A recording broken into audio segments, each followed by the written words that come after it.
আলু কুমড়োর সেই একই তরকারি খেতে খেতে যদি একঘেয়ে হয়ে গিয়ে থাকো, তাহলে আজকের এই রেসিপি একবার বানিয়ে দেখতে পারো।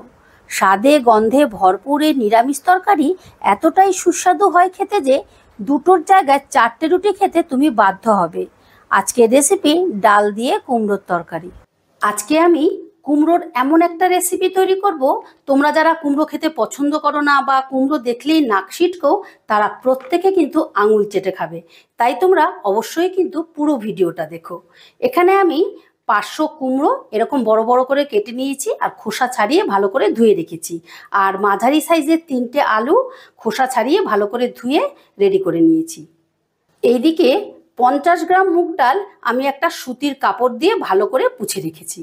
এবারে গ্যাস ধরিয়ে একটা কড়া বসিয়ে দিয়েছি আর প্রথমেই আমি মুগ ডালটা ভেজে নেব। গ্যাসের আঁচটা মিডিয়ামে রেখে ডালটা হালকা করে ভেজে নেব। মানে ডালটা ভাজতে ভাজতে একটা মুগ ডালের ভাজা মিষ্টি গন্ধ হয় না, যখন ওই রকম গন্ধ বেরোবে তখন নামিয়ে নিতে হবে। মুগ ডালটা ভাজতে ভাজতে বেশ সুন্দর একটা মুগ ডালের ভাজা গন্ধ বেরিয়েছে। ঠিক এই রকম ভাজা হলে কিন্তু ডালটা নাবিয়ে নিতে হবে। এবার ডালটা নাবিয়ে আমি ঠান্ডা করে গুঁড়ো করে নেব। কিন্তু গুঁড়ো কিরম করবে বলো তো? একদম বড় দানার যেরকম সুজি হয় ঠিক সেরমভাবে গুঁড়ো করে নিতে হবে। এবারে বড় চামচের 1 চামচ 5 ফোড়ন ভেজে নেব। গ্যাসের আঁচটা কিন্তু লোতে রেখেই 5 ফোড়নটাকে ভেজে নিতে হবে। ভাজতে ভাজতে যখন একটু দেখবে পুটপুট করে আওয়াজ হবে, তখনই বুঝবে ভাজাটা হয়ে গেছে। আর 5 ফোড়নটাও কিন্তু ঠিক একই প্রসেসে গুঁড়ো করে নিতে হবে, একটু দানা দানা করে গুঁড়ো করে নিতে হবে। ফোড়নটা ভাজা হয়ে গেছে, এবারে আমি নামিয়ে নিচ্ছি। এবারে ফাইনালি রান্নার জন্য আমি তেল দিয়ে দিলাম, বেশ খানিকটা সর্ষের তেল দিয়ে দিলাম। তেলটা গরম হয়ে গেলে দিয়ে দিচ্ছি ছোট চামচের 1 চামচ ফোড়ন, 5 ফোড়ন দিয়ে দিলাম, একটা শুকনো লঙ্কা, আর দিয়ে দিচ্ছি একটা তেজপাতা 2 টুকরো করে। এবারে ফোড়নটা সামান্য একটু নাড়াচাড়া করে নিচ্ছি। ফোড়নটা একটু ভাজা করেই দিয়ে দিচ্ছি কেটে রাখা আলুগুলো। আলুগুলোকেও বেশ লাল লাল করে ভেজে নিতে হবে। তবে আলুগুলোকে বারবার ঢাকা দিয়ে দিয়ে ভাজবে, তাহলে দেখবে আলুটা ভাজাও হয়ে যাবে আর সামান্য সেদ্ধও হয়ে যাবে। একটু নাড়াচাড়া করে আমি ঢাকা দিয়ে দেবো। এইভাবে আমি 2-3 বার ঢাকা দিয়ে দিয়ে আলুগুলোকে ভেজে নেব। আলুগুলোকে আমি 2-3 বার ঢাকা দিয়ে দিয়ে লাল লাল করে ভেজে নিয়েছি। দেখো এইরকম যখন হবে তখনই দিয়ে দিতে হবে কুমড়োগুলো। এবার কুমড়োগুলোকে দিয়ে আমি ঢাকা দিয়ে ঠিক একইভাবে লাল লাল করে ভেজে নেব। কিন্তু তোমরা লক্ষ্য করেছো নিশ্চয়ই যে এখনো আমি নুন আর হলুদটা দেইনি, কারণ নুনটা দিলে কি হবে, কুমড়োটা অতিরিক্ত গলে যাবে আর খাওয়ার সময় একদম ভালো লাগবে না। কুমড়োটা একটু নাড়াচাড়া করে এবারে আমি ঢাকা দিয়ে দিচ্ছি। এটাও আমি 2 বারের মতো ঢাকা দিয়ে নাড়াচাড়া করে ভেজে নেব। আলু কুমড়োটা আমি 2-3 বার ঢাকা দিয়ে দিয়ে বেশ লাল লাল করে ভেজে নিয়েছি। এরকম লাল লাল হয়ে গেলে দিয়ে দিতে হবে বাটা মশলা। দিয়ে দিলাম বাটা মশলা। এখানে আমি 2.5 কোয়ার মতন আদা আর 4টে কাঁচা লঙ্কা একত্রে বেটে নিয়েছি। এবারে এই মশলাটা দিয়েও বেশ ভালো করে কষিয়ে নেব। আমি এখানে ফোড়নের সাথে একেবারে আলু কুমড়োটা দিয়ে কষিয়ে নিচ্ছি। তোমরা কিন্তু আলু কুমড়োটা আলাদা করে ভেজে তুলে রেখে তারপরও রান্নাটা করতে পারো, কিন্তু এইভাবে করলে কি হবে বলো তো, খুব তাড়াতাড়ি রান্নাটা হয়ে যাবে।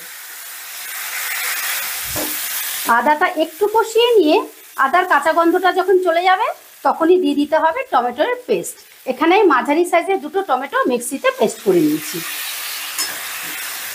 এবার টমেটোটা দিয়েও মিনিট 2-এর মতন কষিয়ে নেব, যাতে রান্নার মধ্যে টমেটোর কাঁচা গন্ধটা না থাকে। কারণ গ্রেভিতে যদি টমেটোর কাঁচা গন্ধটা থাকে তাহলে কিন্তু খেতে ভালো লাগবে না। এবার এটাকেও আমি মিনিট 2 কষিয়ে নিচ্ছি। কষতে কষতে টমেটোরে যখন কাঁচা গন্ধটা চলে যাবে তখন দিয়ে দিতে হবে গুঁড়ো মশলা। তার আগে আমি দিয়ে দিচ্ছি মশলার বাটি ধোয়া অল্প একটু জল, যাতে রান্নাটা কড়ার নিচে লেগে না যায়। দিয়ে দিচ্ছি স্বাদ মতো নুন, পরিমাণ মতো হলুদের গুঁড়ো, 1/2 চামচ জিরের গুঁড়ো, 1/2 চামচ ধনের গুঁড়ো, 1/2 চামচ শুকনো লঙ্কার গুঁড়ো।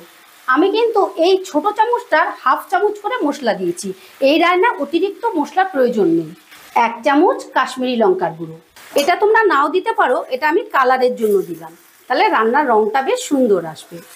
এবারে এই মশলাটাকেও আমি প্রায় 4-5 মিনিটের মতো কষে নেব। যতক্ষণ না মশলাটা থেকে তেল ছেড়ে দিচ্ছে ততক্ষণ কষতে থাকবো। মশলাটা বেশ কিছুক্ষণ কষার পর যখন এরকম মন্ড মতন হয়ে আসবে তখনই দিয়ে দিতে হবে গ্রেভির জন্য জল। আর কষতে কষতে এরকম মন্ড মতো হয়ে আসলে কিন্তু রান্নাটা খেতে টেস্টি হবে। এবারে আমি এই কাপটা 1.5 কাপ জল দেব।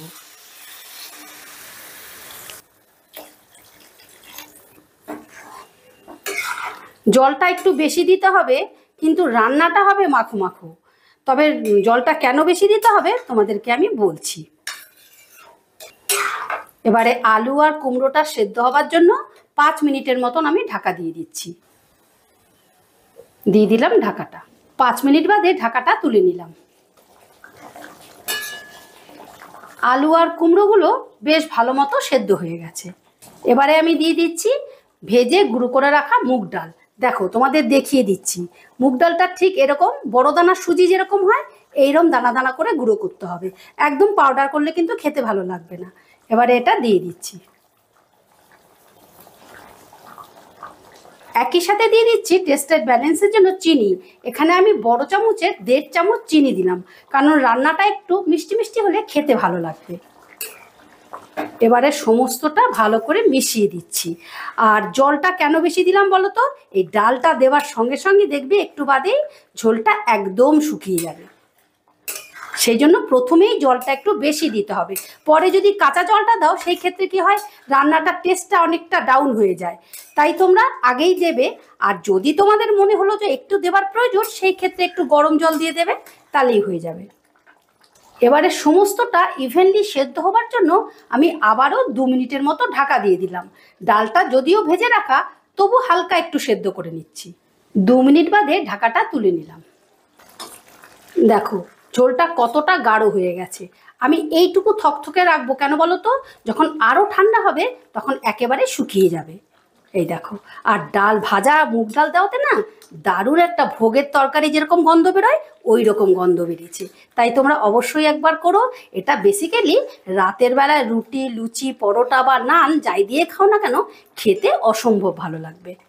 এবারে গ্যাসটা অফ করে দিলাম। এবারে নামাবার আগে দিয়ে দিচ্ছি 1 চামচ গরম মশলা, দিয়ে দিচ্ছি বড় চামচের 1 চামচের মতন ঘি, আর দিয়ে দিচ্ছি ভেজে গুঁড়ো করে রাখা 5 ফোড়ন। তোমাদের দেখিয়ে দিচ্ছি, এই দেখো এই রকম দানা দানা হবে, তাহলে খেতে বেশি ভালো লাগবে।